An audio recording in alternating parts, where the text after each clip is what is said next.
हिंदू धर्म में एकादशी का व्रत महत्वपूर्ण है। इस बार एकादशी के दिन तो भद्रा लग रही है, लेकिन द्वादशी तिथि को बहुत ही शुभ योग बन रहे हैं, जो कि त्रिपुष्कर योग है।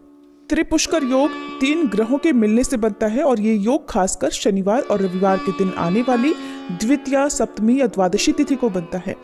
इस योग में किए गए शुभ कामों को जीवन में 3 बार करने का सुअवसर प्राप्त हो। और त्रिपुष्कर योग में कभी भी कर्ज लेने से बचना चाहिए, क्योंकि अगर इस योग में कर्ज लिया जाता है तो वो जीवन भर चुकाने में बहुत मुश्किलें आती हैं, या कभी कभी ऐसा होता है कि जीवन भर कर्जे में ही डूबे रहते हैं। और अगर इस योग में किसी को मन, वचन और कर्म से कोई दुख पहुंचाया जाए, कोई हानि पहुंचाई जाए, तो उसका परिणाम भी स्वयं ही जीवन में 3 बार भोगने को मिलता है। अब जानिए एकादशी व्रत की तिथि, शुभ मुहूर्त और भद्रा काल के समय के बारे में। साथ ही आप जानेंगे भद्रा का वास इस बार कहाँ रहेगा। इस बार माघ शुक्ल पक्ष की एकादशी तिथि 7 फरवरी शुक्रवार रात 9:27 से प्रारंभ होगी और एकादशी तिथि समाप्त होगी 8 फरवरी शनिवार रात 8:15 पर। और ऐसे में हिंदू पंचांग के अनुसार इस बार जया एकादशी व्रत 8 फरवरी दिन शनिवार को रहेगा। 7 फरवरी शुक्रवार को दशमी तिथि के नियमों का पालन किया जाएगा। 8 फरवरी शनिवार को ब्रह्म मुहूर्त सुबह 5:30 से 6:18 तक रहेगा। सूर्योदय होगा सुबह 7:07 पर, सूर्यास्त शाम 6:14 पर। प्रातःकाल पूजा मुहूर्त रहेगा सुबह 5:47 से 7:05 तक। शाम की पूजा का मुहूर्त शाम 6:06 से 7:24 तक।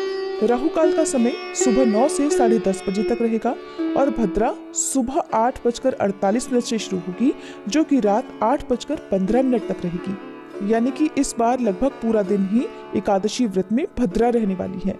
द्वादशी तिथि प्रारंभ होगी 8 फरवरी शनिवार रात 8:16 से और द्वादशी तिथि समाप्त होगी 9 फरवरी रविवार शाम 7:25 पर। इस बार द्वादशी तिथि को बहुत ही शुभ योग बन रहे हैं। इस दिन सूर्योदय होगा सुबह 7:06 पर, सूर्यास्त शाम 6:15 पर। ब्रह्म मुहूर्त सुबह 5:59 से 6:17 तक रहेगा। प्रातःकाल पूजा मुहूर्त सुबह 5:46 से 7:04 तक। अभिजीत मुहूर्त दोपहर 12:13 से 12:58 तक। त्रिपुष्कर योग का शुभ संयोग इस बार शाम 5:53 से 7:25 तक रहेगा, जो कि अपने आप में बहुत ही दुर्लभ और शुभ योग है। अमृत काल सुबह 7:58 से 9:34 तक रहेगा और राहु काल शाम 4:30 से 6 बजे तक रहेगा। एकादशी व्रत खोला जाएगा यानी व्रत का पारण किया जाएगा 9 फरवरी दिन रविवार को सुबह 7:07 से 8:55 के बीच में। हालांकि जो लोग किसी कारण से सुबह व्रत ना खोल पाए, वो दोपहर में 1 से 3 बजे के बीच में भी व्रत खोल सकते हैं, क्योंकि इस बार द्वादशी तिथि रविवार को सारा दिन रहने वाली है। इस बार भद्रा का वास स्वर्गलोक में रहेगा, इसलिए ये भद्रा पृथ्वीलोक पर अशुभ नहीं रहेगी। इसलिए आपको भी इस बार भद्रा का विचार नहीं करना चाहिए और कोई भी पूजा पाठ हो, दान हो या व्रत खोलना हो या कहीं जाना हो, आप अपने काम आसानी से इस दिन कर सकते हैं। ये थी आज की वीडियो। जानकारी अच्छी लगी हो तो वीडियो को लाइक करके इस दिन हमारे चैनल पर कथा भी जरूर सुनिएगा।